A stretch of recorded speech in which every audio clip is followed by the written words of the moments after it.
بسم الله الرحمن الرحيم.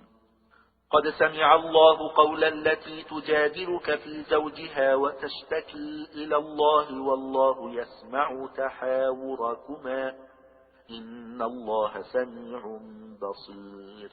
الذين يظاهرون منكم من نسائهم ما هن أمهاتهم إن أمهاتهم إلا اللائي ولدنهم وإنهم ليقولون منكرا من القول وزورا وإن الله لعفو غفور. والذين يظاهرون من نسائهم ثم يعودون لما قالوا فتحرير رقبة من قبل أن يتماسا ذلكم توعظون به والله بما تعملون خبير. فمن لم يجد فصيام شهرين متتابعين من قبل أن يتماسا فمن لم يستطع فإطعام 60 مسكينا ذلك لتؤمنوا بالله ورسوله وتلك حدود الله وللكافرين عذاب أليم. إن الذين يحادون الله ورسوله كبتوا كما كبت الذين من قبلهم وقد أنزلنا آيات بينات وللكافرين عذاب مهين. يوم يبعثهم الله جميعا فينبئهم بما عملوا أحصاه الله ونسوه والله على كل شيء شهيد. ألم تر أن الله يعلم ما في السماوات وما في الأرض ما يكون من نجوى 3 إلا هو رابعهم ولا 5 إلا هو سادسهم ولا أدنى من ذلك ولا أكثر إلا هو معهم أينما كانوا ثم ينبئهم بما عملوا يوم القيامة إن الله بكل شيء عليم. ألم تر إلى الذين نهوا عن النجوى ثم يعودون لما نهوا عنه ويتناجون بالإثم والعدوان ومعصية الرسول وإذا جاءوك حيوك بما لم يحيك به الله ويقولون في أنفسهم لولا يعذبنا الله بما نقول حسبهم جهنم يصلونها فبئس المصير. يا أيها الذين آمنوا إذا تناجيتم فلا تتناجوا بالإثم والعدوان ومعصية الرسول وتناجوا بالبر والتقوى واتقوا الله الذي إليه تحشرون. إنما النجوى من الشيطان ليحزن الذين آمنوا وليس بضارهم شيئا إلا بإذن الله وعلى الله فليتوكل المؤمنون. يا أيها الذين آمنوا إذا قيل لكم تفسحوا في المجالس فافسحوا يفسح الله لكم وإذا قيل انشزوا فانشزوا يرفع الله الذين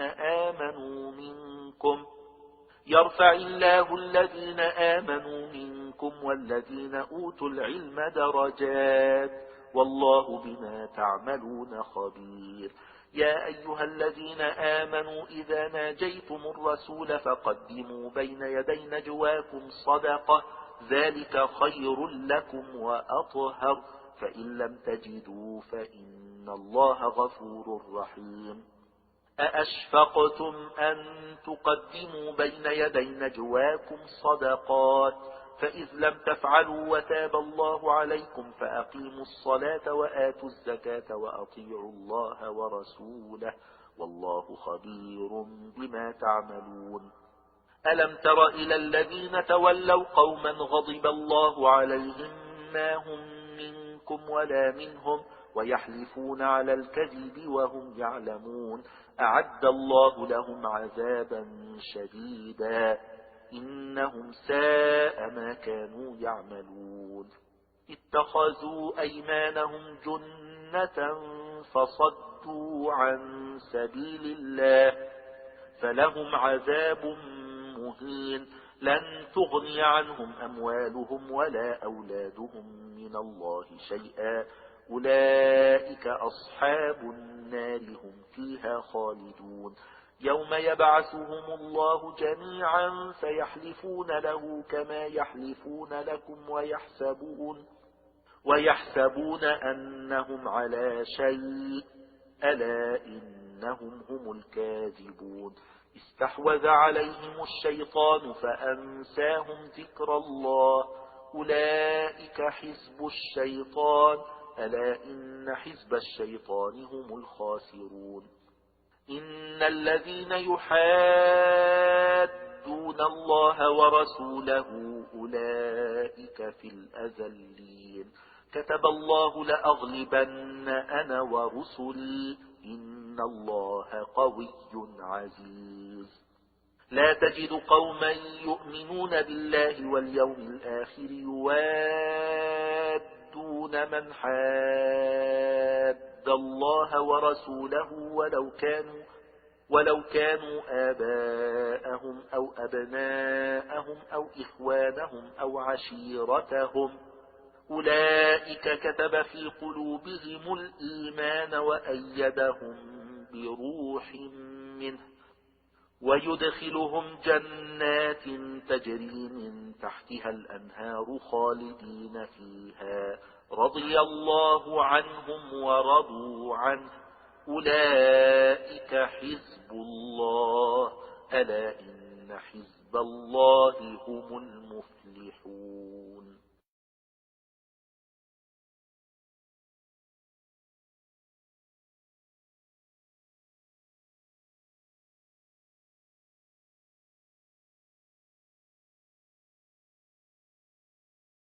ما جعلته سهلا وأنت تجعل الحزن إن شئت سهلا. Mes chers frères et sœurs, assalamu alaikum wa rahmatullahi wa barakatuh. Je vous souhaite, comme d'habitude, la bienvenue à vous toutes et tous pour ce nouveau live en cette soirée du vendredi. Et Inch'Allah, comme d'habitude, nous allons commencer par notre petit rappel, puis nous irons vers la question à élucider et ensuite nous enchaînerons sur une série de questions dont je souhaiterais partager les réponses avec vous, Inch'Allah. Alors, la question que je voudrais soulever, être ou paraître? Être ou paraître? Cette question est une question philosophique qui a soulevé beaucoup de débats parmi les philosophes européens. Pour ma part, je ne vais pas aller sur ce terrain philosophique, ce ne sera pas le but de mon propos, mais ce sera juste,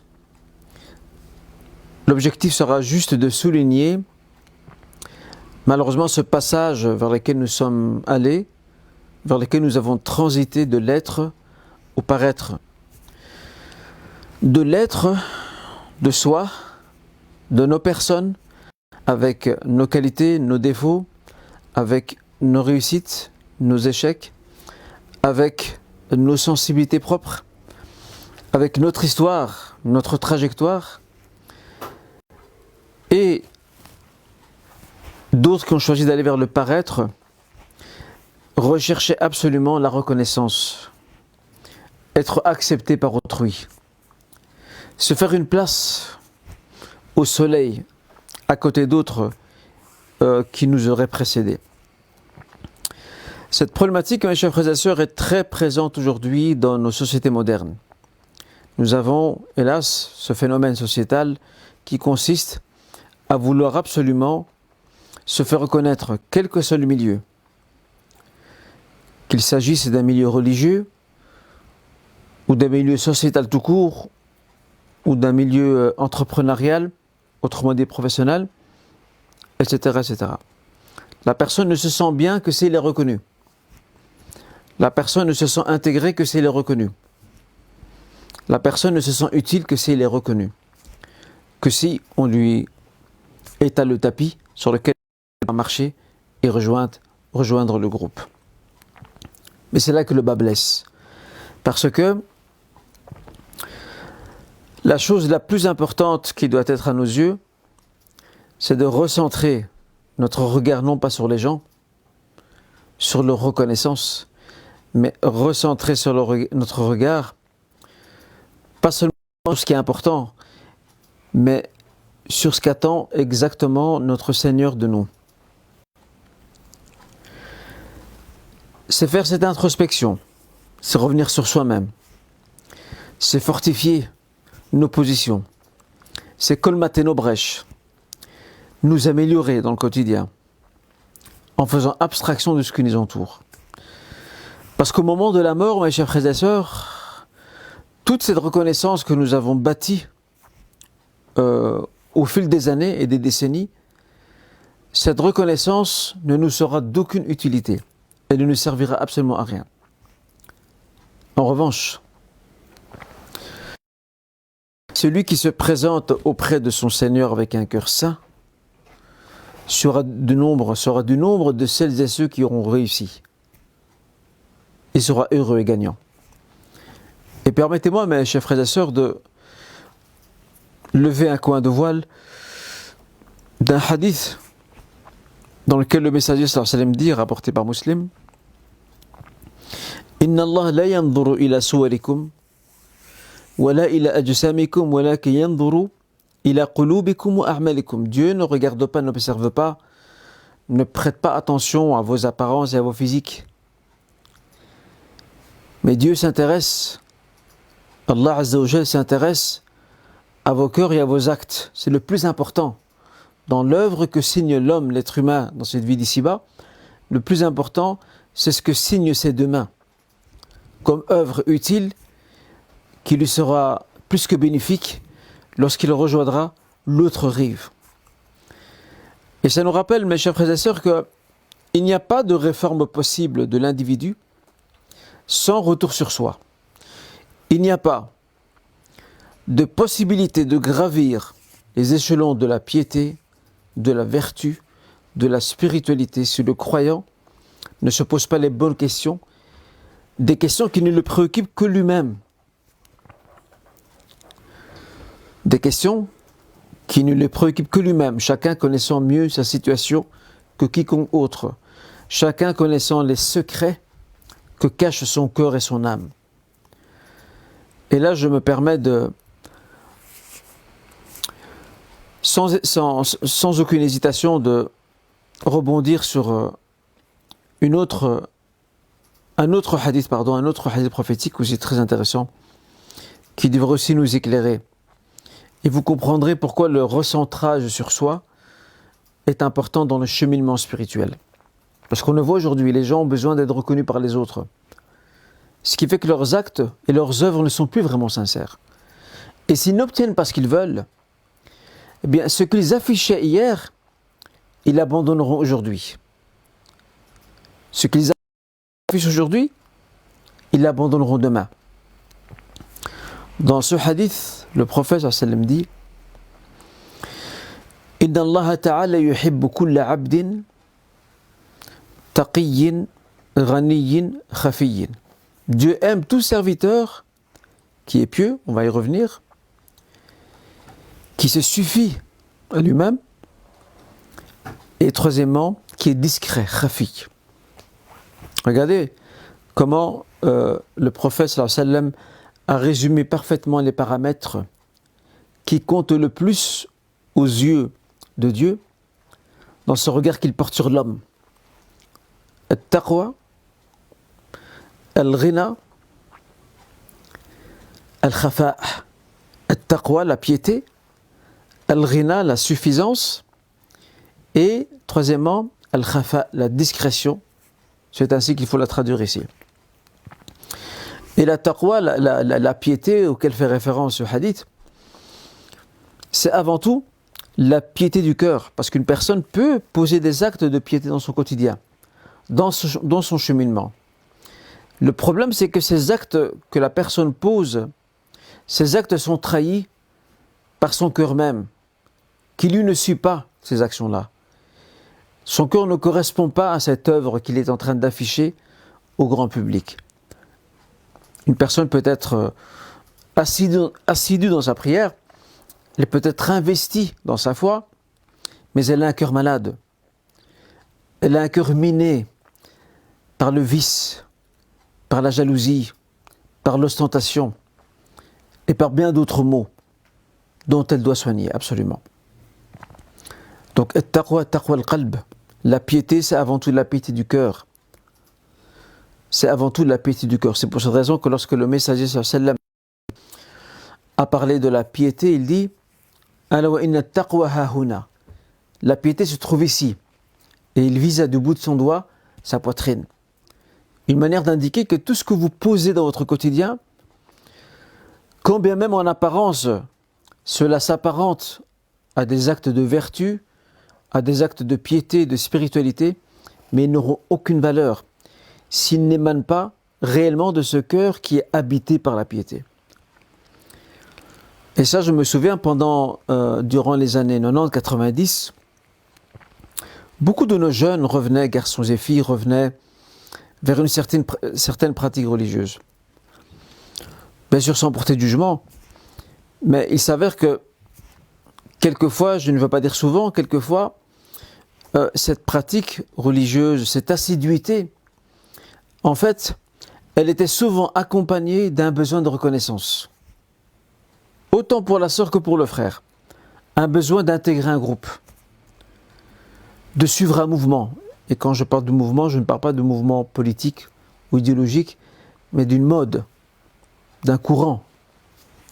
Il y a des frères ou des sœurs qui agissent ou qui adoptent telle ou telle posture, je vais m'inscrire sur leur voie. Et avec les années, il s'avère que Dieu nous guide, nous toutes et tous, il s'avère que ces mêmes frères et sœurs, lorsqu'on les revoit des années plus tard, ils ne sont plus à ce niveau-là. À ce niveau d'investissement et d'assiduité, ils n'y sont plus. Probablement qu'il y a eu à un moment donné, les épreuves de la vie usent aussi. Il y a eu certainement dans le cours de la vie, pour beaucoup de ces frères et sœurs, des moments de lassitude, d'épuisement, de fatigue face aux épreuves, face aux difficultés de la vie, qui les ont fait fléchir par rapport à leur foi. C'est possible. Mais il y a aussi une autre raison qu'il faut absolument évoquer. C'est que il y avait aussi ce besoin de reconnaissance. Ce besoin d'être reconnu par le groupe ou par l'assemblée que je fréquente. Donc je m'adapte à ces codes. J'affiche les mêmes tenues vestimentaires qu'eux, etc., etc. Alors le plus important, mes chers frères et sœurs, ce n'est pas la reconnaissance du groupe, mais le plus important, pour ce qui est de l'édification, de la piété et de la vertu, et Inch'Allah, pourquoi pas de l'ihsan, le plus important, c'est faire ce retour sur soi. Parce que le retour sur soi fait, chers frères et sœurs, que tu ne changeras jamais. Quel que soit le lieu, ou quelle que soit l'époque, ou l'endroit où tu te trouves, tu ne changeras pas. Tu seras toujours le même, avec la même trajectoire, avec ses hauts et ses bas, mais tu seras toujours la même personne. Et c'est ça qui, aujourd'hui, qui nous manque énormément. C'est que nous n'avons pas fait un travail de fond sur nous-mêmes. Nous avons essayé d'extérioriser la religiosité, combien même elle est importante. Nous avons veillé à l'extérioriser, mais nous n'avons pas fait ce travail de fond à l'intérieur de nos âmes, de nos cœurs, pour réformer ceci et les faire habiter par cette véritable piété du cœur, de cette piété, démarre toute œuvre. Inna Allah yuhibbu al-abda at-taqi al-ghani. Dieu aime le serviteur pieux. Je rappelle, la piété commence par celle du cœur. Une piété affichée qui n'est pas accompagnée par un cœur soigné, c'est une piété qui ne sert pas à grand chose et qui va très vite s'essouffler parce qu'elle n'a pas d'énergie qui l'accompagne. Al-Ghani, nous dit le prophète sallallahu alayhi wa sallam. Voilà l'autre caractéristique de ces serviteurs que Dieu aime, Al-Ghani. Al-Ghani, nous aurons tendance à traduire ce terme ou ce qualificatif par le riche. En fait, non. Al-Ghani, c'est celui qui s'est suffi à lui-même, bien sûr par la grâce de Dieu. Et Al-Ghina, Ghina al-Qalb. La plus grande suffisance, c'est celle du cœur. C'est quand tu acceptes ce qui te vient de Dieu. Quand tu acceptes ce que tu as. Ce qui ne signifie pas de ne pas rechercher davantage. Certes, tu peux. Ce n'est pas un appel à une forme d'immobilisme social où on ne veut pas par exemple, on ne veut pas améliorer sa situation, on ne veut pas en faire davantage, si, tu peux le faire. Mais toujours accompagné par cette nécessaire reconnaissance et surtout cette nécessaire satisfaction et suffisance. Vous savez, il y a des gens qui sont riches, mais qui sont très malheureux. Et il y a des gens qui sont très pauvres et qui sont très heureux. Parce que c'est ça la vraie valeur de la vie, ce n'est pas ce que tu as entre tes mains, mais c'est ce que tu as dans ton cœur. C'est ça le plus important.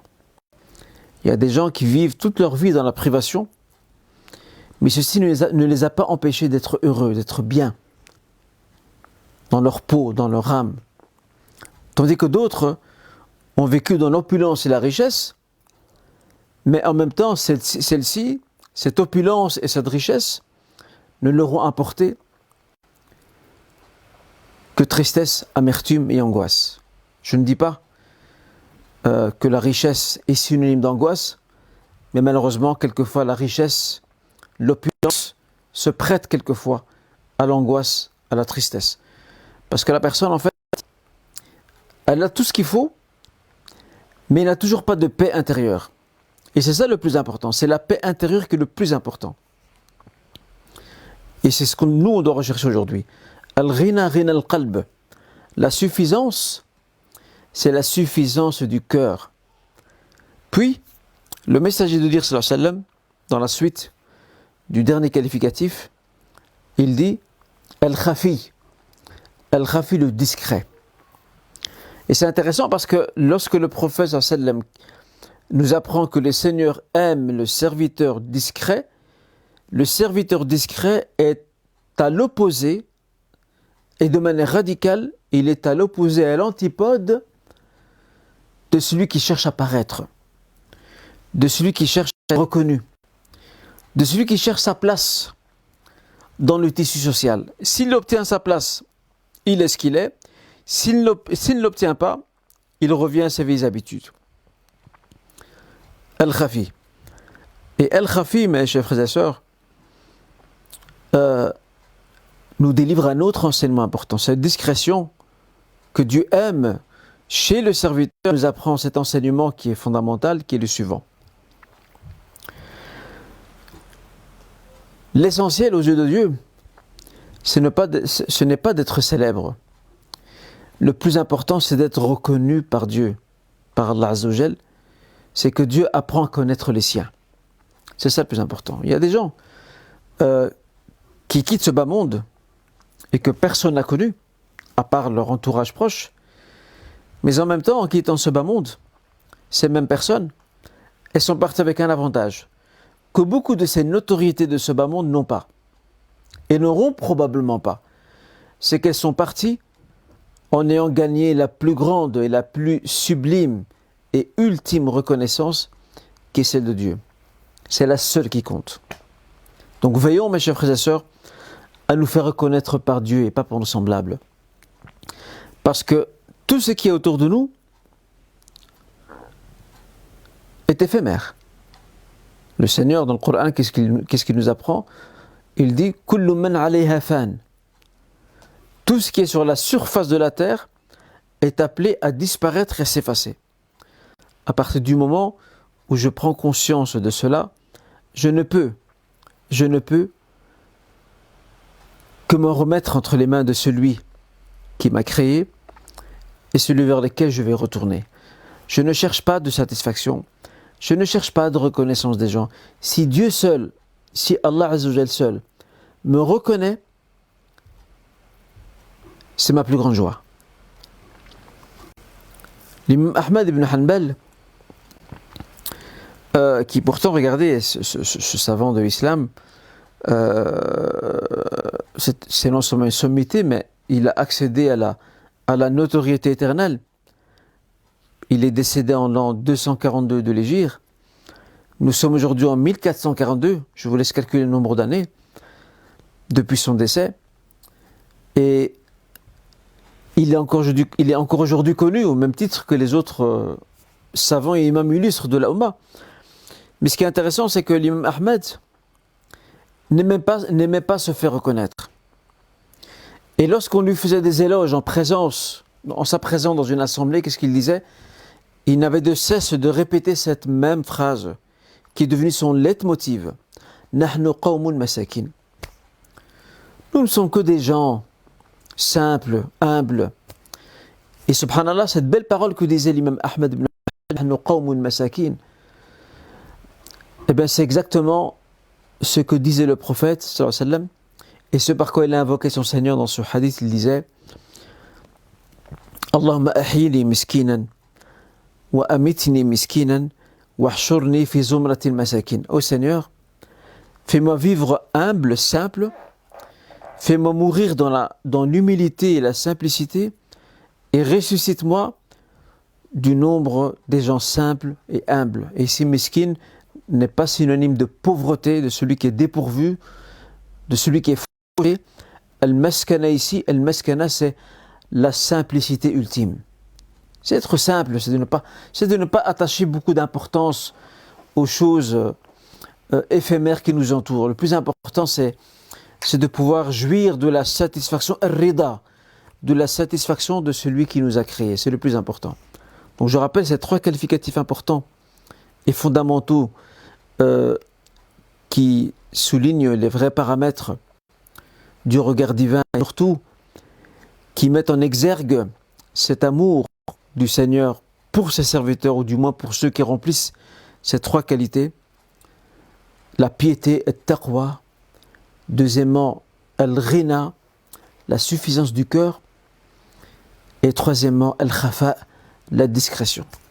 En tout cas, nous implorons le Seigneur des atqiya et des aghniya, qu'il fasse de nous des gens pieux. Donc atqiya, des gens qui se suffisent, ils se suffisent à eux-mêmes et ils se suffisent par Dieu. Dieu leur suffit pleinement. Hasbunallahu wa ni'mal wakil. Et akhfiya, qui aiment la discrétion. Ceci était pour notre rappel, mes chers frères et sœurs, et maintenant je voudrais enchaîner sur la question du jour. Comme vous le savez, nous sommes maintenant depuis quelques semaines, nous sommes entrés dans la période d'hiver, dans la période du froid. Et cette période du froid, cette période hivernale qui peut être en quelques moments assez rude, se doit de nous interpeller par rapport au sort des plus faibles. Les gens qui n'ont pas d'abri, les gens qui vivent dans la rue, les gens qui ont un logement mais qui n'ont pas de quoi se réchauffer dans leur logement parce que le logement est vétuste, parce que le radiateur ne fonctionne pas bien, parce qu'ils n'ont pas les moyens d'améliorer leur situation. C'est dans ce genre de moment que nous devons pleinement manifester notre solidarité avec celles et ceux qui n'ont rien, ou qui ont mais très peu, et qui très souvent en sont dépourvus. Dimanche dernier, j'ai rendu visite à une association à Schaerbeek qui porte bien son nom. Cette association s'appelle SBAR, un peu du mot que l'on dit en dialecte, dans notre dialecte maghrébin, SBAR, patience. Et SBAR, ce sont les initiales de Solidarité bruxelloise, Action-Réaction. J'ai visité ces frères, qui sont des commerçants, des taximans, qui ont mis en place un projet formidable consistant à préparer des repas, à offrir des couvertures et des vêtements à ceux qui n'en ont pas, à ceux qui squattent dans des bâtiments vides, qui dorment dans la rue, à ceux qui sont isolés et dont très peu de gens leur prêtent attention. En tout cas, je tenais vraiment à les remercier, mais aussi remercier toutes les associations qui sont dans cette période hivernale, dans ce froid quelque peu rude, qui sont sur le pied de guerre. Il y a beaucoup d'associations, et cette association que je viens de vous citer n'est pas la seule.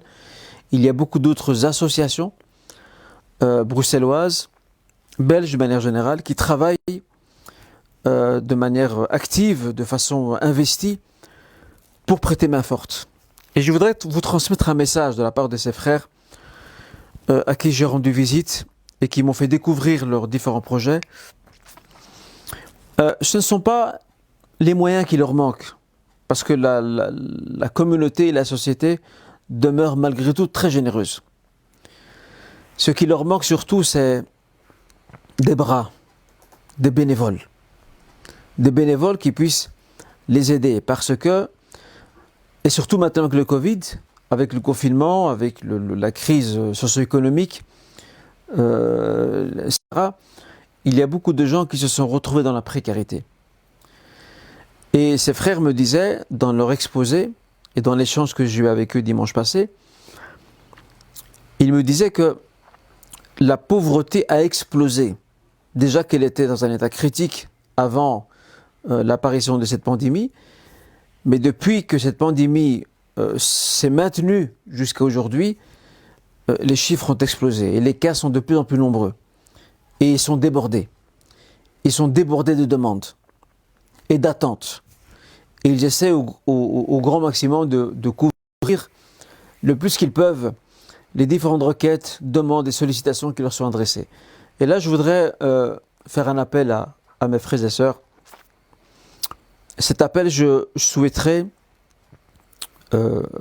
mettre l'accent concernant ce rappel autour de deux choses. La première chose, c'est qu'il ne faut pas oublier toutes ces associations, et celle que je cite, et je le rappelle, n'est pas la seule, ne pas oublier toutes ces associations qui sont en première ligne durant cette période d'hiver.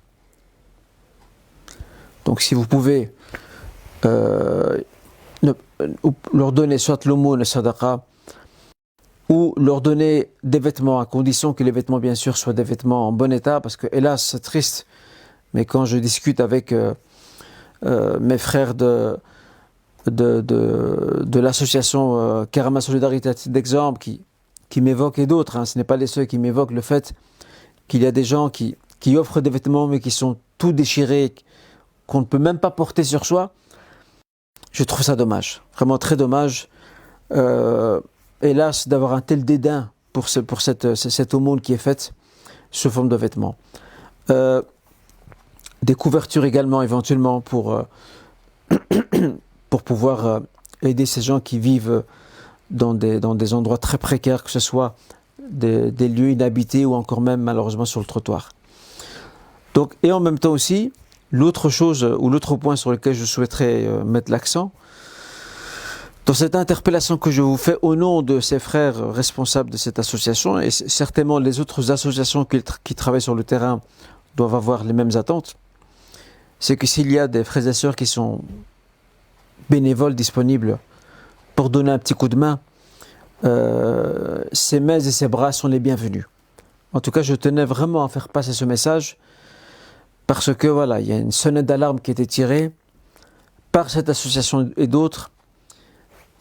Ils et elles sont tous débordés par la situation et ils ont besoin d'aide et de soutien de notre part, pas seulement par des paroles réconfortantes, mais par des actes concrets, que ce soit l'aumône, que ce soit des dons sous forme de vêtements ou encore sous forme de couverture, et surtout pour celles et ceux qui en ont la capacité, qui ont le temps de pouvoir participer et s'impliquer, chacun bien entendu selon ses limites et selon les attentes et sollicitations de ces mêmes associations. En tout cas, je terminerai par cette parole prophétique dans laquelle le message dit, c'est une parole terrible. Il disait sallallahu alayhi wa sallam, il dit ma amana man bata shab'an wa jaruhu ja'i' wa huwa ya'lamu. N'est pas pleinement croyant celui qui dort rassasié tandis que son voisin a faim. Et le voisin, ce n'est pas seulement le voisin du palier ou de la porte d'à côté. Le voisin, ça peut être le quartier suivant, ça peut être dans la même ville aussi. Wa huwa ya'lamu, alors qu'il le sait. Il est conscient qu'il y a des gens qui sont dans la détresse. Tendons notre main, parce que comme le dit le messager sallallahu alayhi wa sallam, Wallahu fi auni al-abd ma kana al-abdu fi auni akhihi. Allah fi auni al-abd, Dieu prête assistance à son serviteur tant que celui-ci aide son prochain. En tout cas, je l'espère, Inch'Allah. J'espère que ce message aura trouvé un accueil favorable et un écho plus que vibrant, et qu'Allah Azza wa Jal puisse faciliter et alléger le sort de de ces hommes, de ces femmes, de ces familles, quelle que soit leur origine, quelle que soit leur condition, qui sont un peu livrées elles-mêmes et à eux-mêmes durant cette période difficile. Et que nous puissions chacun à son niveau les aider et les réconforter. C'est notre devoir, pas seulement en tant que croyant, mais en tant qu'être humain avant tout. Voilà, c'est ce que je tenais à vous dire dans ce rappel et cette question du jour. Maintenant, je vais passer à 2-3 questions, puis nous marquerons un temps de repos, Inch'Allah. Un temps de pause, pardon. Lors du live passé, j'avais abordé la question des menstrues, de l'indisposition. J'avais oublié de préciser qu'il y avait débat sur la question, j'avais évoqué qu'il y avait débat sur la question consistant à savoir est-ce que on pouvait oui ou non, ou la femme indisposée pouvait oui ou non lire le Coran. J'avais précisé qu'elle pouvait le lire sans problème, donc de mémoire. Mais pour ce qui est du Coran lui-même, nombre de savants l'autorisent, mais l'idéal, bien entendu, ce serait quand même de l'éviter. Mais il n'y a pas d'interdiction formelle. La question fait débat entre nos savants. Parce que les juristes, concernant la femme indisposée, ils sont d'accord sur 4 choses. Ils sont d'accord sur le fait que la femme indisposée ne prie pas. Ils sont d'accord sur le fait que la femme indisposée ne jeûne pas. Sur le fait que la femme indisposée ne peut pas accomplir le tawaf, donc les tours autour de la Kaaba. Et enfin, que la femme indisposée ne peut pas avoir de rapports intimes avec son mari. Ce sont les 4 choses sur lesquelles ils sont d'accord. Toutes les autres choses touchant à la femme indisposée fait débat. La lecture du Coran, que ce soit de manière orale, mémoire, ou encore à partir d'un mushaf, ça fait débat et j'en ai donné plus d'explications lors de mon rappel précédent, lors du live de la semaine dernière. J'avais aussi parlé du testament, je ne sais pas si vous vous en souvenez. Quelqu'un m'a demandé sur la page Facebook peut-être de préciser, de distinguer entre le testament tel qu'on le conçoit et le comprend sur le plan religieux et le testament légal, celui établi par la loi civile. Je dirais dans un premier temps que le testament prévu par la loi civile, il a un point commun avec le testament tel que l'islam le conçoit, c'est qu'il est libre, tout à chacun, il est personnel, tout à chacun peut le rédiger, et qu'il est révocable. Cela signifie que la personne, à n'importe quel moment de sa vie, peut le modifier, le changer ou l'annuler. Ça, c'est un point sur lequel et le testament islamique et le testament civil sont d'accord. Maintenant, il y a quand même des différences. Je vais peut-être m'arrêter sur une seule différence, parmi bien d'autres. C'est pour ce qui est du testament civil, le disposant ou le testeur, autrement dit celui qui rédige le testament, il est tout en droit de disposer et d'émettre ses souhaits par rapport à ses biens. Ce qui n'est pas le cas pour le testament islamique. Parce que dans le testament islamique, le testamenteur ou le disposant, ça revient au même, ne peut pas disposer pleinement de ses biens. Il ne peut pas se permettre de distribuer à un tel ou un tel ses biens comme il le veut. Parce que le partage de l'héritage a déjà été fixé et dicté par le Seigneur subhanahu wa ta'ala. Ça, c'est une différence très importante. À part pour ce qui est du droit civil, où il y a ce qu'on appelle des clauses réservatoires, à savoir que les héritiers peuvent émettre certaines réserves en vertu de la loi, quant à des dispositions prises par leurs proches avant son décès. Dans le droit musulman, le disposant, donc le testamenteur, ne partage pas son héritage. Il ne prévoit pas de partager son héritage dans le testament en question. Mais il peut émettre un souhait, et ça je l'ai dit la semaine dernière, il peut émettre un souhait de donner une part de ses biens à une personne tierce, à condition que cette personne ne fasse pas partie des héritiers. Ne pas avoir plus d'un tiers de ce qu'il laisse derrière lui. Et aussi l'une des spécificités, bien entendu, du testament islamique, c'est que le disposant et le testamenteur peut y notifier une série de recommandations liées à la foi, à la piété. Il recommande à sa famille de rester fidèles à leur foi, de rester fidèles à leur Créateur, d'honorer leurs engagements. Il y a pas mal de recommandations et souhaits qui peuvent être écrits.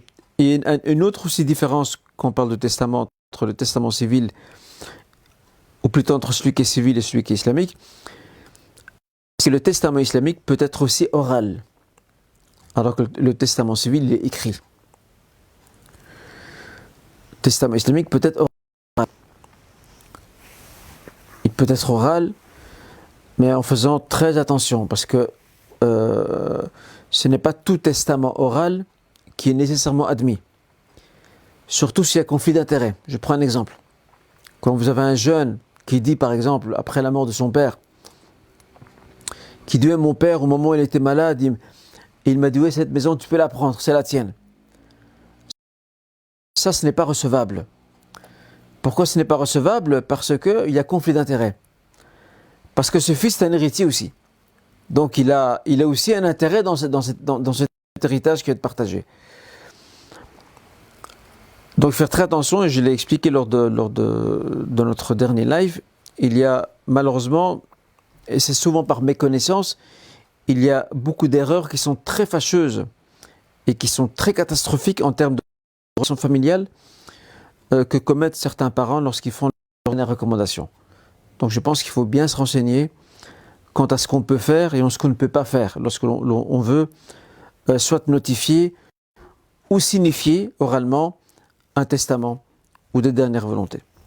La deuxième question, Inch'Allah Ta'ala, peut-on utiliser la main gauche pour la purification car la main droite a subi une opération? Bien sûr, cela va de soi. Ici, nous sommes dans un cas de nécessité darura. Et on connaît la règle qui dit ad-darurat tubih al-mahdhurat. Donc, les situations urgentes ou nécessaires lèvent les interdictions ou ce qui n'est pas en soi envisageable. Peut-on faire ces ablutions sur des chaussettes trouées? La réponse est oui. Alors il y a certains juristes appartenant aux différentes écoles de droit musulmans qui ont mené tout un débat sur la taille des trous dans les chaussettes qui autorisent à passer sa main dessus, donc à effleurer. Et là ici, lorsque le frère ou la sœur demande, il dit peut-on faire ces ablutions sur des chaussettes trouées? En fait, disons plutôt, peut-on passer la main ou effleurer des chaussettes trouées? Mais bon, ça revient au même parce que ça s'inscrit quand même dans le cadre des ablutions. Ils ont fait tout un débat, ces juristes, quant à la taille tolérable de ce trou qui aurait de la chaussette. Alors ils disent, il ne faut pas qu'il dépasse un dirham, il ne faut pas qu'il dépasse le bout d'un pouce et je ne sais quoi d'autre. En fait, toutes ces considérations n'ont aucune preuve, aucun argument.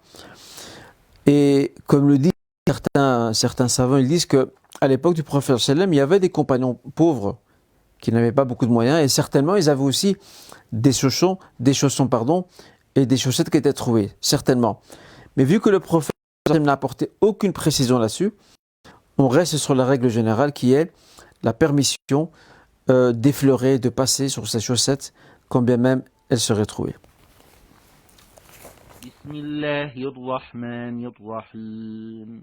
لا أقسم بيوم القيامة ولا أقسم بالنفس اللوامة أيحسب الإنسان أن لن نجمع عظامه بلى قادرين على أن نسوي بنانه بل يريد الإنسان ليفجر أمامه يسأل أيان يوم القيامة فإذا برق البصر وخسف القمر وجمع الشمس والقمر يقول الإنسان يومئذ أين المفر كلا لا وزر إلى ربك يومئذ المستقر ينبأ الإنسان يومئذ بما قدم وأخر بل الإنسان على نفسه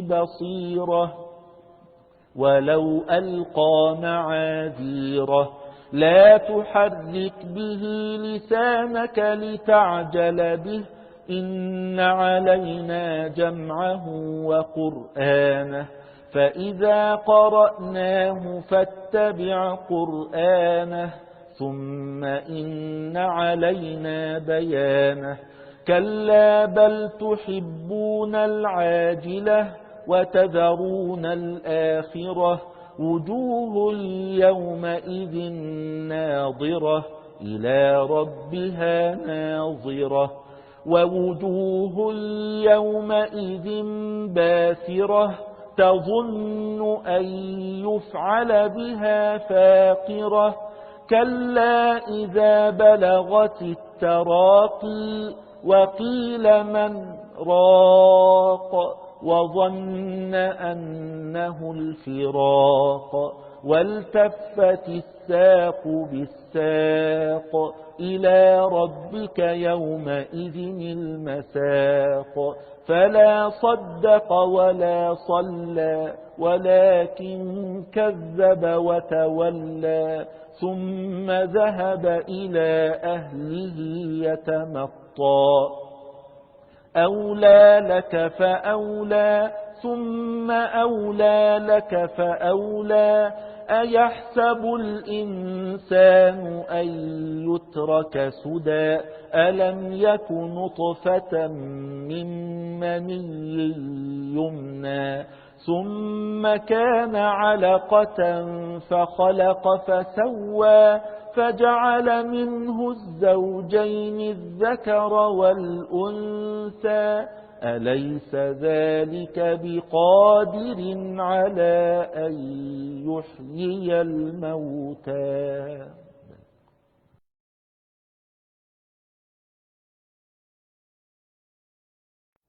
بسم الله الرحمن الرحيم يا أيها الذين آمنوا لا تتخذوا عدوي وعدوكم أولياء تلقون إليهم بالمودة وقد كفروا بما جاءكم من الحق يخرجون الرسول وإياكم أن تؤمنوا بالله ربكم إن كنتم خرجتم جهادا في سبيلي وابتغاء مرضاتي تسرون إليهم بالمودة وأنا أعلم بما أخفيتم وما أعلنتم ومن يفعله منكم فقد ضل سواء السبيل إن يثقفوكم يكونوا لكم أعداء ويبسطوا إليكم أيديهم وألسنتهم بالسوء وودوا لو تكفرون لن تنفعكم أرحامكم ولا أولادكم يوم القيامة يفصل بينكم والله بما تعملون بصير قد كانت لكم أسوة حسنة في إبراهيم والذين معه إذ قالوا لقومهم إنا براء منكم ومما تعبدون من دون الله كفرنا بكم وبدا بيننا وبينكم العداوة والبغضاء أبدا حتى تؤمنوا بالله وحده إلا قول إبراهيم لأبيه لأستغفرن لك وما أملك لك من الله من شيء ربنا عليك توكلنا وإليك أنبنا وإليك المصير ربنا لا تجعلنا فتنة للذين كفروا واغفر لنا ربنا إنك أنت العزيز الحكيم لقد كان لكم فيهم أسوة حسنة لمن كان يرجو الله واليوم الآخر ومن يتول فإن الله هو الغني الحميد عسى الله أن يجعل بينكم وبين الذين عاديتم منهم مودة والله قدير والله غفور رحيم. لا ينهاكم الله عن الذين لم يقاتلوكم في الدين ولم يخرجوكم من دياركم أن تبروهم وتقسطوا إليهم إن الله يحب المقسطين. إنما ينهاكم الله عن الذين قاتلوكم في الدين وأخرجوكم من دياركم وظاهروا على إخراجكم أن تولوهم ومن يتولهم فأولئك هم الظالمون.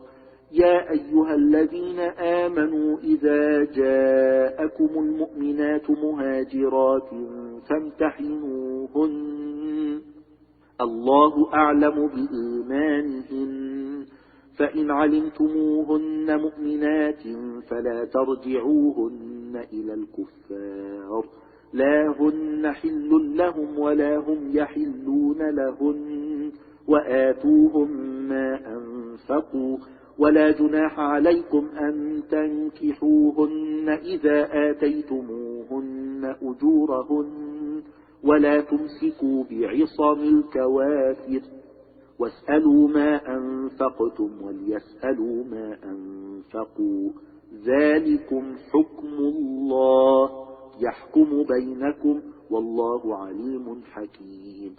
وإن فاتكم شيء من أزواجكم إلى الكفار فعاقبتم فآتوا الذين ذهبت أزواجهم مثل ما أنفقوا واتقوا الله الذي أنتم به مؤمنون.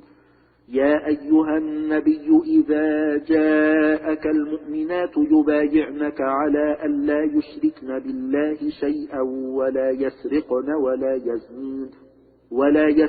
ولا يزنين ولا يقتلن أولادهن ولا يأتين ببهتان يفترينه بين أيديهن وأرجلهن ولا يعصينك في معروف فبايعهن واستغفر لهن الله إن الله غفور رحيم. يا أيها الذين آمنوا لا تتولوا قوما غضب الله عليهم قد يئسوا من الآخرة كما يئس الكفار من أصحاب القبور. Moi j'avais tout préparé là. C'est Allah qui décide. Alhamdulillah.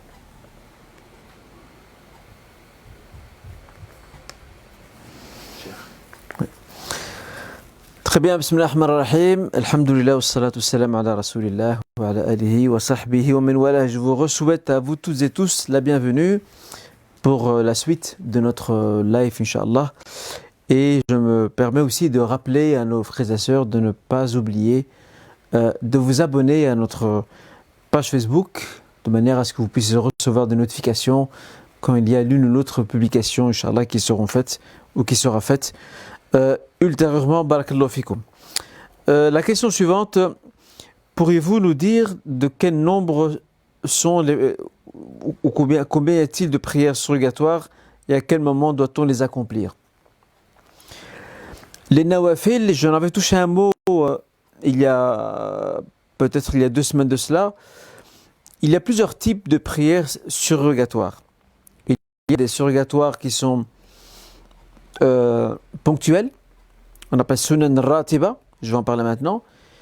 Et puis vous avez des prières surrogatoires qui ont des statuts particuliers. Par exemple, les salutations de la mosquée, tahiyatul masjid.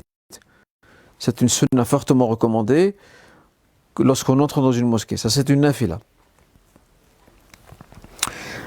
Lorsque vous faites vos ablutions, au moment de faire ces ablutions, vous pouvez, juste après, prier 2 rak'at. C'est également une nafila.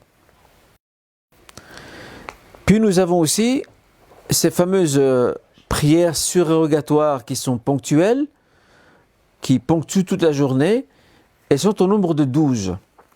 Elles sont au nombre de 12, et le prophète sallallahu alayhi wa sallam de souligner que celui qui se montre assidu dans l'accomplissement de ces 12 prières, Dieu lui construira une demeure dans notre vie. Donc c'est quand même un immense mérite. Alors quelles sont ces fameuses 12 prières, ou 12 rak'ah plutôt, qui nous accompagnent durant toute la journée? Nous avons les 2 rak'at avant la prière de l'aube, ce qu'on appelle sunnatul fajr. Puis nous avons les 4 rak'ah avant d'accomplir la prière de dhuhr, mais à la condition que l'heure de la prière de dhuhr soit entamée. D'accord? Quand je regarde le calendrier de prière et je vois que l'heure de la prière de dhuhr est entamée, je peux à ce moment-là prier 4 rak'at avant d'accomplir la prière de dhuhr. Et puis vous avez 2 rak'at après la prière de dhuhr, puis vous avez 2 après le maghrib, 2 après l'isha, ça fait 12. Donc le prophète nous rappelle que celui qui est assidu dans l'accomplissement de ces 12 rak'at, il aura pour mérite que le Seigneur subhanahu wa ta'ala lui offre une demeure, vous imaginez, une demeure dans l'autre vie. Il lui construit une maison dans l'autre vie. Et je vous laisse imaginer, même s'il est difficile de le faire, mais avec certitude cette demeure que le Seigneur subhanahu wa ta'ala réserve à celui qui est assidu dans l'accomplissement de ces 12 rak'at par jour, cette demeure doit être certainement sublime, parce que personne ne peut l'imaginer aujourd'hui. J'ai utilisé le mot imaginer tout à l'heure, mais sous forme de métaphore, dans le sens où elle ne ressemble en rien aux demeures de ce bas monde, aussi belle, aussi luxueuse soit-elle. Voilà ce qu'on peut dire par rapport à ces fameuses prières surrogatoires. Et je vous recommande un livre qui a été publié par les éditions Al-Hadith qui s'appelle Les prières surérogatoires. C'est un livre qui pourra vous en dire davantage, Inch'Allah. Le witr s'effectue-t-il après la prière de l'Isha, ou peut-on la faire après le dernier tiers de la nuit, sachant que je veux faire des prières surrogatoires à ce moment-là? Je vais d'abord partir par l'une des recommandations faites par le messager sallallahu alayhi wa sallam à un compagnon que l'on connaît toutes et tous, qui est le compagnon Abu Huraira. Celui-ci dit, comme il est rapporté par le Bukhari Muslim, il dit Awsani khalili bi thalath. Awsani khalili bi thalath. Mon ami intime et proche, qui est le prophète sallam, c'est Abu Huraira qui s'exprime ici, m'a recommandé 3 choses. Alors, quelles sont ces 3 choses?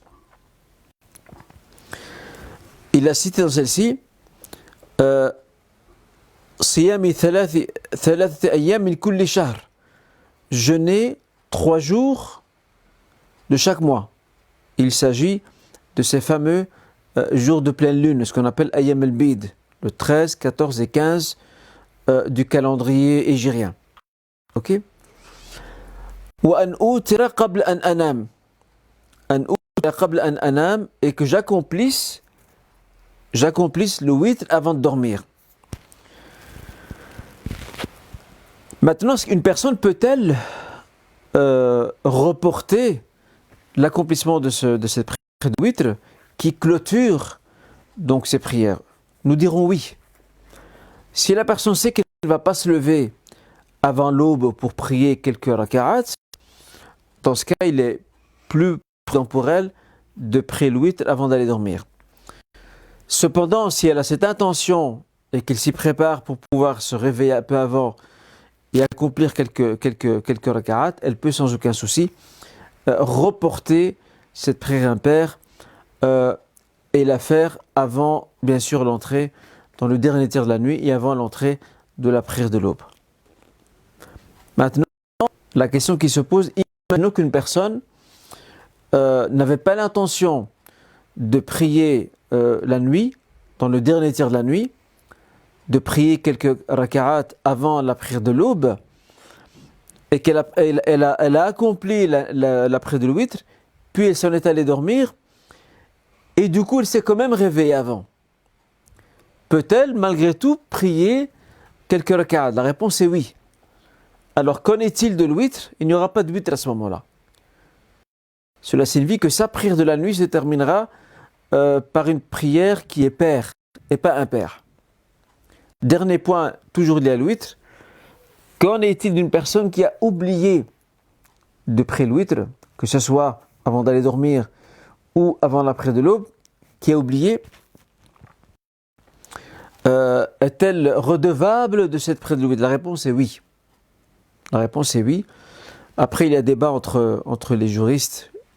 Est-ce qu'elle doit juste remettre une prière impaire en journée, au moment où elle se rappelle, ou alors elle doit tout simplement la remettre sous la forme d'une prière paire? Et il semble que le fait de la remettre sous la forme d'une prière paire, chef, Inch'Allah, est le plus juste.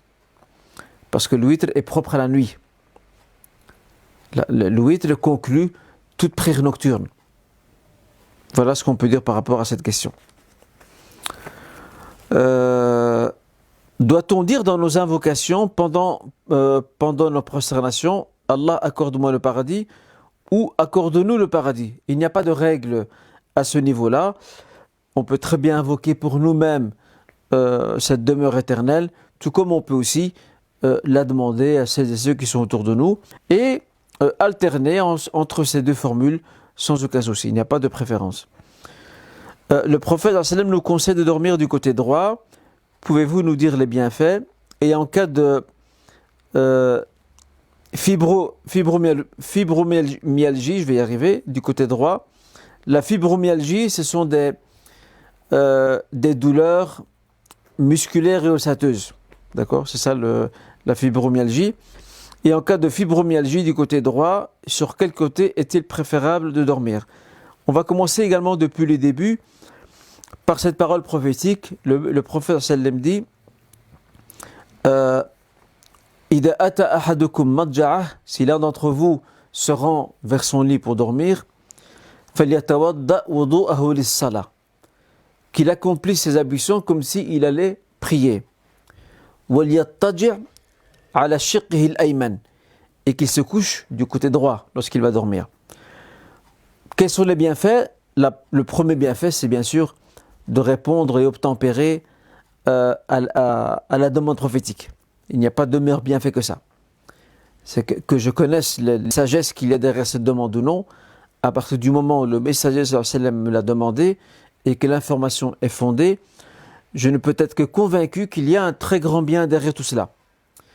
Après, il y a des scientifiques qui évoquent certaines explications. Je vais en citer que deux ici. Quant au bienfait de dormir du côté droit.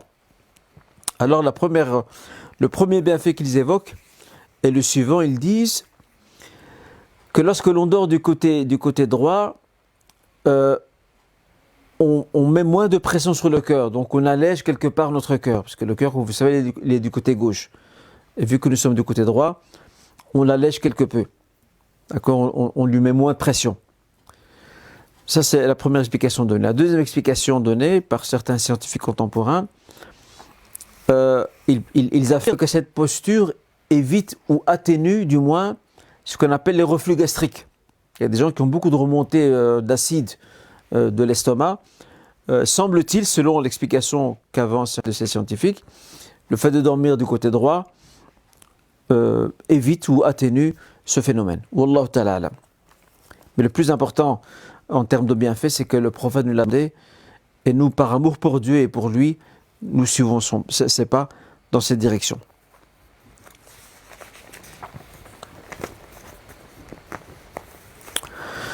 Très bien.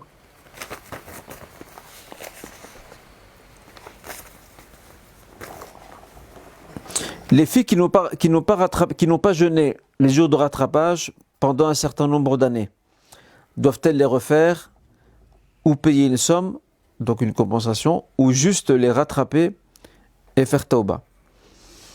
L'avis le plus pertinent concernant cette question est que les sœurs qui ont tardé ou qui ont fait preuve de négligence quant à la remise de leurs jours non jeûnés en raison d'indisposition pour une autre raison, elles devront tout simplement les remettre avec, bien entendu, un repentir à la clé. Certains savants contemporains disent qu'elles doivent aussi payer une compensation pour cette faute et cette négligence. Cet avis remonte à certains compagnons, c'était la fatwa, l'avis de certains compagnons. Cependant, elle n'est pas argumentée, il n'y a pas d'argument clair qui exigerait que la sœur qui a tardé à remettre ses jours se doit de payer, en plus de remettre ses jours, de payer une sorte de fidya, une sorte de compensation financière. Tout simplement, elle doit remettre ses jours le plus rapidement possible et se repentir bien entendu pour cette négligence. Inch'Allah, ce sera suffisant. Une femme enceinte peut-elle allaiter son premier enfant, puis ensuite allaiter les deux ensemble? Allaiter pendant qu'elle est enceinte, il n'y a aucun problème par rapport à cela. Il est vrai qu'à l'époque, comme le rapporte l'imam Muslim dans son Sahih, il est vrai qu'à l'époque du prophète sallam, le prophète a été à un moment donné tenté de défendre à la femme d'allaiter pendant qu'elle est enceinte. Puis, lorsqu'il a su que les Perses et les Romains le pratiquaient, donc les femmes perses et les femmes romaines, ou byzantines plutôt, pratiquaient cela, à savoir elles allaitaient tout en étant enceintes et qu'il n'y avait pas de préjudice sur la santé de cette femme ni sur celui de ses enfants, le prophète s'est du coup rétracté et l'a autorisé. Donc dans l'absolu, il n'y a aucun problème. Alors allaiter les deux, il n'y a rien qui interdit, il n'y a aucun texte précis là-dessus. Elle peut bien entendu, sans aucun souci, allaiter les deux, même si certains médecins ou scientifiques disent qu'il faut trouver un juste équilibre entre les deux enfants et éventuellement, dans un premier temps, quelque peu privilégier le nouveau-né qui lui a plus besoin de lait qu'un autre enfant qui aura peut-être 1 an, qui a déjà été, on va dire, abreuvé au lait de sa mère, alors que l'autre est encore tout fragile, tout naissant. Mais sinon, les deux en même temps, ce qu'on appelle le allaitement ou le allaitement en tandem, il n'y a aucun souci, Inch'Allah, là-dessus, bidnillah. On parle dans le Coran que l'ange Gabriel vient frapper sur le front du fœtus, sa naissance, sa mort, son risque, donc ses moyens de subsistance, et s'il sera sa'id, heureux, ou shaqi, malheureux. Qui désigne-t-on par le terme shaqi? D'abord, je tiens à préciser 2 choses qui me paraissent essentielles. La première chose, c'est que cette parole-là ne se trouve pas dans le Saint-Coran, mais plutôt dans un hadith, rapporté par le Bukhari Muslim d'après le compagnon Abdullah ibn Mas'ud. Ça, c'est la première chose. Et la deuxième chose, ce n'est pas Jibril, alayhi salam, qui frappe sur le front. D'ailleurs, il n'y a aucun ange qui frappe sur le front du fœtus. Ce n'est pas Jibril qui est chargé de cette mission, parce que l'ange Jibril, alayhi salam, l'ange Gabriel, sa principale mission, c'est de transmettre les révélations divines aux prophètes et messagers. Le hadith en question nous parle des phases de l'évolution du fœtus. Donc les 40 premiers jours, c'est une goutte de sperme. Deuxième, c'est une adhérence, donc un petit morceau de chair. Et puis, les 40 suivants, ce morceau de chair se développe. On est dans le mudra.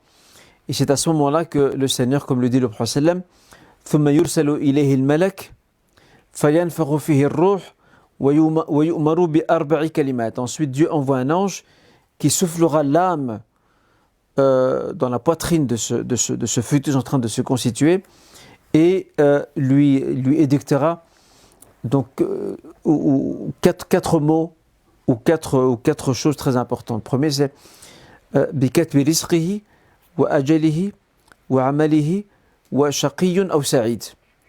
Donc à ce moment-là, une fois que cet ange, par la volonté du Seigneur, aura soufflé l'âme à cet enfant-là, son destin sera clairement signifié, son destin dans sa part de subsistance qu'il aura dans cette vie d'ici-bas, la durée de sa vie, deuxièmement, troisième, donc بِكَتْبِ رِزْقِهِ وَعَمَلِهِ وَأَجَلِهِ وَعَمَلِهِ, donc sa part de subsistance, أَجَلِهِ, sa durée de vie, وَعَمَلِهِ, la nature de ses œuvres, وَشَقِيٌّ أَوْ سَعِيدٌ, sera-t-il heureux ou malheureux? Le frère ou la sœur se disait, qui désigne-t-on par le terme shaqi? Est-ce les gens éprouvés? En fait, shaqi, c'est le perdant dans sa foi, dans son dîn et sa piété. C'est celui qui a tout perdu. Ce n'est pas la personne éprouvée. C'est celui qui, dans cette vie et dans l'autre, il est perdant. C'est dans ce sens-là. C'est ça le shaqi. Et le sa'id, c'est l'heureux, la personne heureuse, qui a gagné, qui a réussi l'examen divin dans cette vie d'ici-bas, et Inch'Allah, elle le réussira dans notre vie. Espérons en faire partie, Inch'Allah. Commettons-nous un péché quand nous écrasons une araignée? Pas du tout. Tant qu'il n'y a pas de... tant que l'insecte en lui-même n'est pas...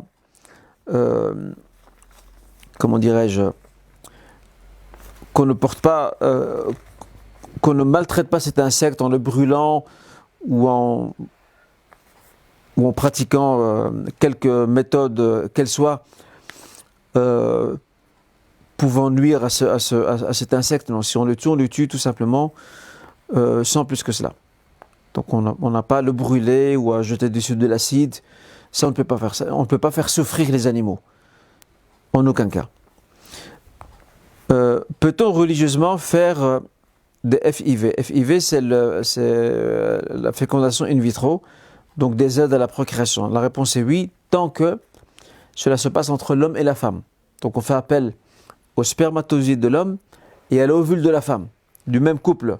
Il n'y a aucun problème et ça fait partie des asbab, des causes à mettre en œuvre, Inch'Allah, pour que ce couple puisse avoir, si Dieu le décide bien entendu, un enfant. Est-il permis de dessiner des personnes avec traits de visage? Est-il permis d'avoir des peluches à la maison?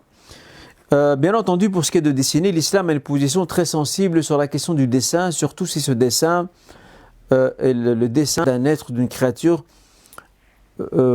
pourvu d'une âme, comme un être humain ou un animal. L'islam est très sensible par rapport à cela. C'est pour ça que la plupart des hadiths, et c'est l'avis majoritaire des savants, vont dans le sens de l'interdiction. Ça, c'est de l'absolu. D'ailleurs, le prophète souligne, dans un hadith rapporté par Muslim, il dit الذين يصنعون هذه الصور يعذبون يوم القيامة ويقال لهم أحيوا ما خلقتم. Ceux qui confectionnent ces images seront châtiés dans notre vie et il leur sera demandé de faire revivre ce qu'ils ont confectionné de leurs propres mains par le dessin ou par la sculpture. Et ça, c'est, comme je le disais, c'est la vue majoritaire des savants. Il y a quand même une exception qui est faite, c'est que si le besoin se présente, comme dans le cas, par exemple, d'une enquête criminelle où on a besoin de dresser le portrait de quelqu'un, ou encore dans un but didactique, pour apprendre à des enfants. Lorsqu'il y a une haja, lorsqu'il y a un besoin, c'est l'exception à la règle. Sinon, dans l'absolu, c'est une chose qu'il faut complètement, Inch'Allah, éviter. Oui, tout à fait, avoir des peluches à la maison pour ses enfants, etc., il n'y a aucun problème. Aïcha, radiyallahu anha, à son époque, jouait avec, lorsqu'elle était petite, elle jouait avec des sortes de poupées en forme de cheval qui étaient taillées dans du bois, en forme de cheval. C'est tout à fait possible, bien entendu. Ça ne pose aucun problème, Inch'Allah. La question suivante, de nos jours, de plus en plus de femmes ont une vie professionnelle au même titre que les hommes. Quelle est la vision de l'islam par rapport au travail de la femme? D'abord, dans l'absolu, je dirais que l'islam n'a jamais interdit à la femme de travailler. Seulement, il faut trouver un juste équilibre. Et c'est là souvent que le problème se pose.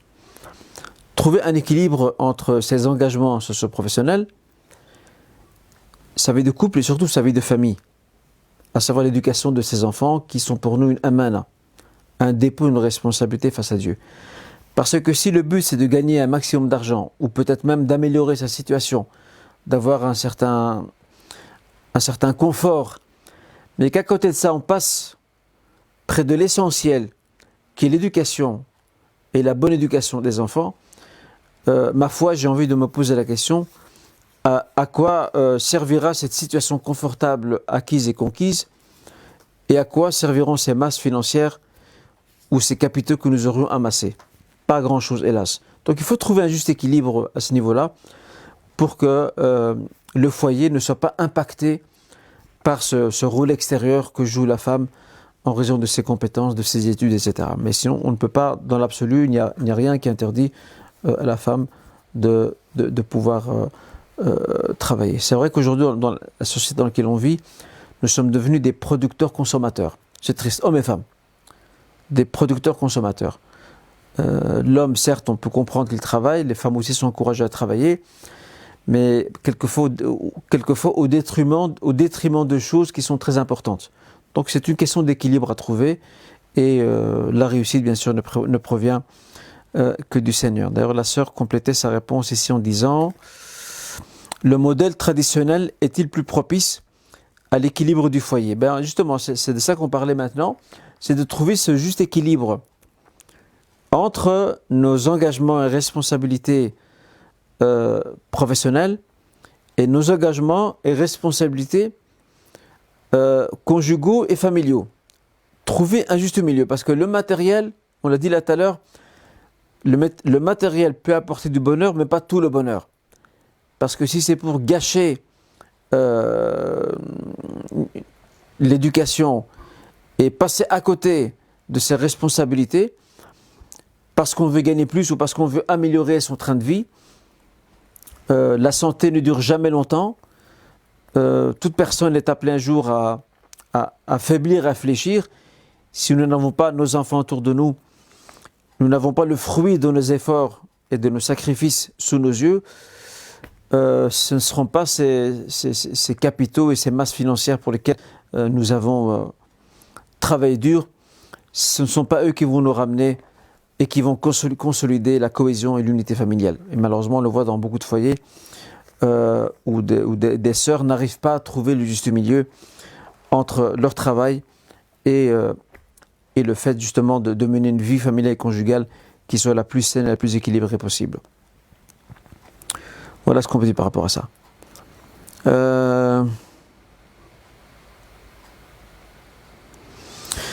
Le travail en noir est-il interdit en ayant un travail déclaré à côté? Déjà, il faut savoir une chose, c'est que le principe absolu sur lequel doit bâtir le croyant toute sa vie, c'est de gagner son risque, ses moyens de subsistance de manière licite, halal. Dit autrement, de façon éthique. C'est le plus important. Parce que le risque, le halal, les gains et les biens acquis de manière licite et de manière éthique impacteront de manière positive notre vie, notre foi, l'éducation que l'on apporte au sein de notre famille et de notre foyer. Malheureusement, dans ce travail en noir, qui, bon, dans la loi on sait très bien il est interdit, c'est chacun sa conscience. Il y a certains qui vont peut-être dire « Oui, mais moi je travaille, mais ce que je touche ne me suffit pas, les loyers sont chers, la vie est chère, je dois essayer de me débrouiller à gauche à droite. » Moi, je ne prends pas cette responsabilité de dire oui ou non, tu peux ou tu ne peux pas. C'est chacun sa conscience, mais il faut reconnaître qu'il y a beaucoup d'abus dans le domaine du travail en noir. Il y a énormément d'abus. Et ce que ces gens ne savent pas, c'est qu'ils ne sont pas en train de se montrer seulement incorrects par rapport à l'État. En fait, ils se montrent même incorrects par rapport à la collectivité. Ils se montrent incorrects par rapport à toute la collectivité. Et ça, malheureusement, c'est quelque chose que ces gens-là ne tiennent pas compte, ou ne sont pas au courant, ou ne sont pas inconscients. C'est tout ce que j'ai à dire par rapport à ça. Chacun sa responsabilité. Al-Khidr, est-ce Joshua en français? Non. Joshua est un personnage biblique. En arabe, on l'appelle Yusha ibn Nun en arabe. C'est lui qui a succédé, selon la tradition biblique, à la tête de la communauté des Banu Israël après Moussa alayhi salam, mais ce n'est pas le Khidr. Peut-on lire le Coran en ayant ses menstrues? Ça, je renvoie la sœur au live de la semaine dernière, on en a parlé. Une sœur dit, je suis convertie depuis 10 ans, quelle démarche et où obtenir le document officiel de conversion? C'est vrai qu'avant, le document de conversion s'obtenait au Merkez, maintenant que le Merkez n'existe plus. Tout ce que j'aurais à dire à la sœur, c'est de s'adresser à l'exécutif afin de trouver une solution à ce niveau-là. Wallahu a'lam. Un ouvrage à conseiller pour les sœurs au sujet des menstrues durant la vie d'une femme. Il y a un livre très intéressant en français, paru aux éditions Asia, qui s'appelle 60 interrogations sur les menstrues. du Cheikh Ibn Uthaymin. Donc il reprend les questions les plus fréquemment posées par rapport à l'indisposition de la femme et l'auteur y répond. Je vous le recommande, les sœurs peuvent le trouver sur le net sans aucun problème. Donc 60 interrogations sur les menstrues. Dernière question, quel livre suggériez-vous dans le domaine profane? Alors justement, je termine par ça en beauté. Nous avons créé un fichier Google Form, Inch'Allah, qui sera publié sur ma page Facebook. S'il y a des frères et sœurs qui sont intéressés de pouvoir recevoir une liste, je pense peut-être aller sur une liste mensuelle, normalement. Je ne prétends pas qu'elle est exhaustive, mais je mettrai quelques titres de livres profanes, de livres islamiques, un peu dans tous les domaines. Moi, ce qui m'intéresserait, c'est à travers cette, on va dire, cette newsletter, si on peut l'appeler ainsi, ce serait entre autres de créer une sorte de communauté de lecteurs. C'est quelque chose qui m'intéresse, de créer une communauté de lecteurs. Alors n'hésitez pas, Inch'Allah, une fois que ce sera publié sur ma page Facebook, n'hésitez surtout pas à vous y inscrire pour recevoir, Inch'Allah, je l'espère, une fois par mois, cette fameuse liste non exhaustive de suggestions, de propositions de livres dans différents domaines, Inch'Allah Ta'ala. Et s'il y a autre chose, je vous avertirai, Inch'Allah Ta'ala, plus tard. Voilà, barakallahu fikoum à vous toutes et tous. Nous avions aujourd'hui 20 questions, on les a toutes couvertes, alhamdulillah.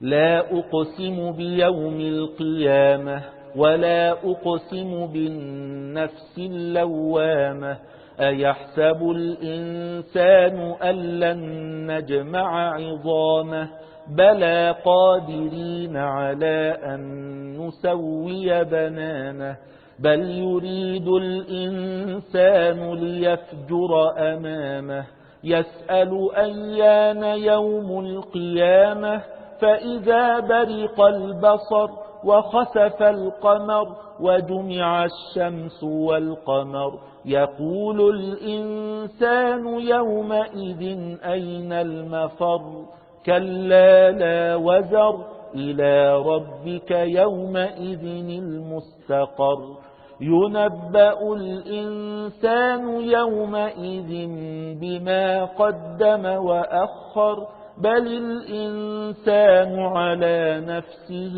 بصيرة ولو ألقى معاذيره لا تحرك به لسانك لتعجل به إن علينا جمعه وقرآنه فإذا قرأناه فاتبع قرآنه ثم إن علينا بيانه كلا بل تحبون العاجلة وتذرون الآخرة وجوه يومئذ ناظرة إلى ربها ناظرة ووجوه يومئذ باسرة تظن أن يفعل بها فاقرة كلا إذا بلغت التراقي وقيل من راق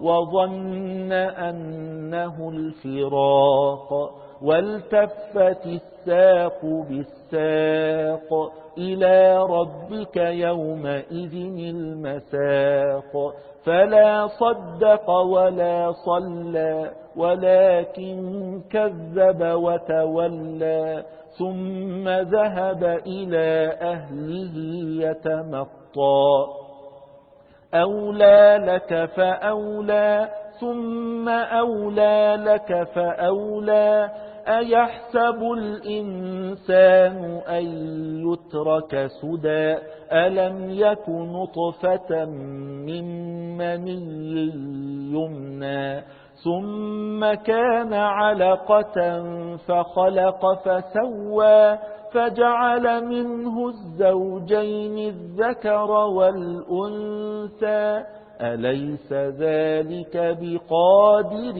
على أن يحيي الموتى